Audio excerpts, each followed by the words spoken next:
Hello प्यारे बच्चों, नमस्कार। आप सभी का बहुत बहुत स्वागत है। अर्धवार्षिक परीक्षा पेपर 2024-25 कक्षा 11वीं विषय संस्कृत। समय आपको 3 घंटे मिलेगा और पेपर का जो पूर्णांक रहेगा वो 80 नंबर का आपका पेपर रहेगा। कक्षा 11वीं में किस प्रकार आपका पेपर आपको देखने को मिलेगा प्यारे बच्चों, उसकी बात यहाँ पर हम करने वाले हैं। देखिए, 18 दिसंबर को आप पेपर देने वाले हैं संस्कृत का, अर्धवार्षिक परीक्षा का। तो अर्धवार्षिक परीक्षा में पूरे में से पूरे नंबर लेने के लिए इस वीडियो को आप लास्ट तक देखिएगा। 80 नंबर आप किस प्रकार से ले सकते हैं और किस प्रकार से आप अपने राइट आंसर लगा सकते हैं, सब कुछ हम बातें इस वीडियो में करने वाले हैं। तो आइए फ्रेंड्स, हम बात करते हैं पहले क्वेश्चन की। पहला क्वेश्चन है आपका, गमिष्यति इत्यस्मिन् पदे लकार अस्ति।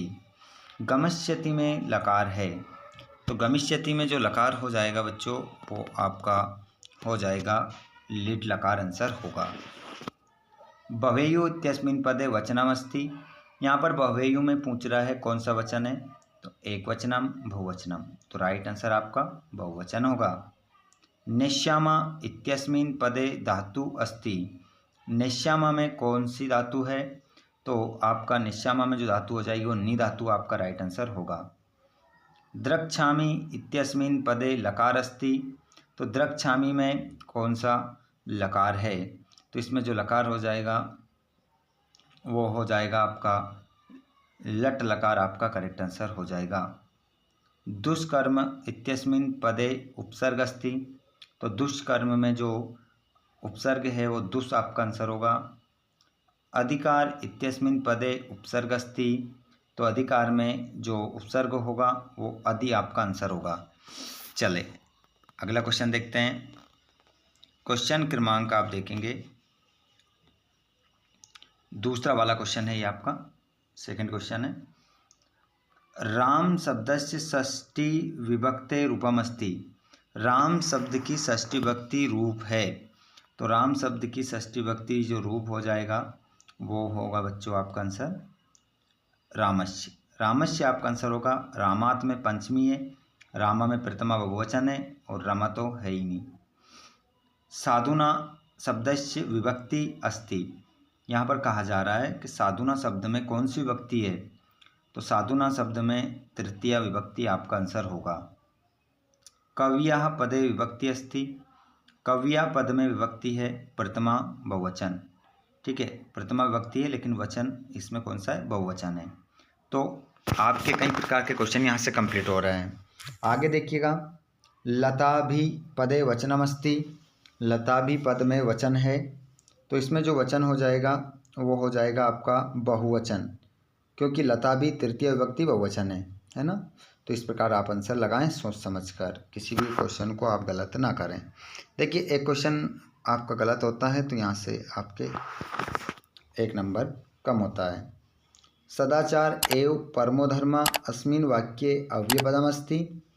तो यहाँ पर ये वाक्य प्रस्तुत किया गया है। इस प्रस्तुत वाक्य में आपको अव्यय बताना है, 4 शब्दों में से कौन सा अव्यय है। देखिए, ये तो हमारा संज्ञा शब्द है, ये भी हमारा सर्वनाम है और ये धर्म है, और एव हमारा क्या हो जाएगा, अव्यय हो जाएगा। तीसरा ऑप्शन आपका सही होगा। अधोलिखितेषु अव्ययपदमस्ति।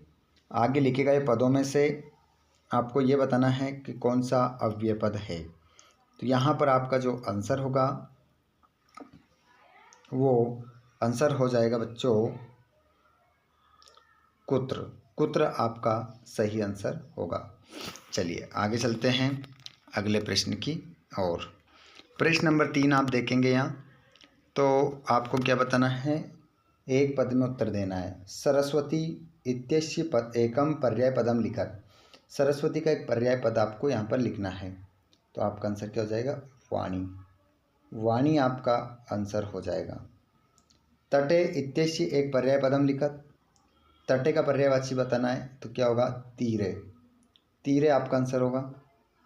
कवि काम संबोधयति, तो इसका आंसर भी क्या होगा, वाणी आपका आंसर हो जाएगा। और शीघ्रम का विलोम बताना है, तो यहाँ पर आपका आंसर क्या होगा, मंदम हो जाएगा। आगे चलते हैं।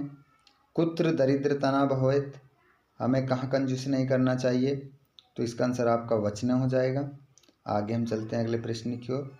क्वेश्चन क्रमांक आपका देखेंगे आप चौथा वाला। इसमें आपको जोड़ी मिलाना है। प्रथमा विभक्ति किसमें है? इन शब्दों में से कौन से शब्दों में प्रथमा विभक्ति लगी है?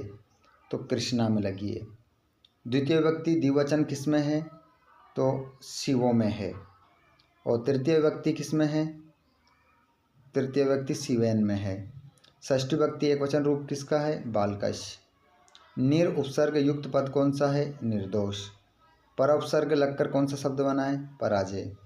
इस प्रकार आप क्या करेंगे? अपने आंसर लगाएंगे। आइए देखिएगा क्वेश्चन नंबर 5। क्वेश्चन नंबर 5 में भी आप देखेंगे अपने सभी क्वेश्चनों को ध्यानपूर्वक आप देखेंगे। यहाँ पर आपको आम ना बताना है। देखिए समझिएगा क्वेश्चन को। जो वाक्य सही है तो वहाँ पर आपको आम लिखना है, और वाक्य गलत है तो वहाँ पर आपको ना लिखना है। चलिए देखते हैं। गच्छति इत्यस्मिन् पदे भू धातु अस्ति। गच्छति में भू धातु है, गच्छति पद में भू धातु है, तो इसमें आपका क्या हो जाएगा? ना, क्योंकि गच्छ में गम धातु होती है। पठेत इत्यस्मिन् पदे विधिलिंग लकार भवति। पठेत में विधिलिंग लकार है, तो बिल्कुल इसमें क्या हो जाएगा? आम हो जाएगा। सही बात है। आगे चलते हैं हम। अगला क्वेश्चन है हसामि इत्यस्मिन् पदे उत्तम पुरुष अस्ति। हसामि में आपका उत्तम पुरुष है, तो इसका आंसर भी आपका आम होगा। आम लिखेंगे इसमें भी। Question number 4। गच्छामि इत्यस्मिन् पदे एक वचनम अस्ति। गच्छामि में एक वचन है, बिल्कुल है, तो इसमें आपका आंसर क्या हो जाएगा? आम होगा। चलते हैं अगले क्वेश्चन की ओर। अत्र जीवनम दुर्वम अस्ति अस्मिन् वाक्ये अत्र अव्ययम अस्ति। तो बिल्कुल इसमें भी क्या होगा? आम होगा। आम आपका राइट आंसर होगा। अहिंसा एव परमो धर्म इत्यस्य एव अव्ययम अस्ति। तो इसमें भी आपका आम हो जाएगा। लास्ट वाले में भी आपका आम रहेगा। तो इस प्रकार आप लोगों को यहाँ पर ऑब्जेक्टिव टाइप क्वेश्चन बताए मैंने। इन ऑब्जेक्टिव टाइप क्वेश्चनों को ज़रूर आप अच्छे से पढ़ लीजिए, क्योंकि यहाँ से आपको क्वेश्चन पेपर में प्रश्न देखने को मिल सकते हैं। ठीक है प्यारे बच्चों, अगर आप 6 से लेकर पूरा 23 तक क्वेश्चन पेपर देखना चाहते हैं तो आप कमेंट बॉक्स में ज़रूर बताइएगा। साथ में आप इस वीडियो को कहाँ से देख रहे हैं ये भी आपको कमेंट बॉक्स में बताना है, ताकि मैं आप लोगों के लिए और भी वीडियोस प्रोवाइड करवा सकूं। ठीक है, इसी प्रकार आपको आगे वीडियो मिलते रहेंगे। तो चैनल को सब्सक्राइब करिए और घंटी की बटन को ऑल पर कर लीजिए, जिससे आने वाले वीडियो का नोटिफिकेशन आप तक सबसे पहले पहुंच जाएगा। ठीक है, मिलते हैं हम दूसरी क्लास में।